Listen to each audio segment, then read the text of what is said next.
Hi guys, welcome back to our blog. I'm Luke Ediger, sales manager here at Charleston Homes.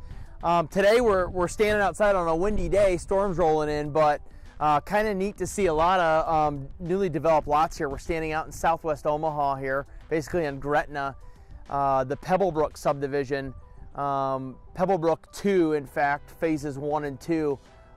Phase 1, back where you currently see homes here, have about 75 lots there. Quite a number have been built on, and then phase 2 we just released and have about 120 lots in phase 2. So all of them are currently for sale, ready to be built on. So if you're looking for a new home, Southwest Omaha, definitely come out and take a look.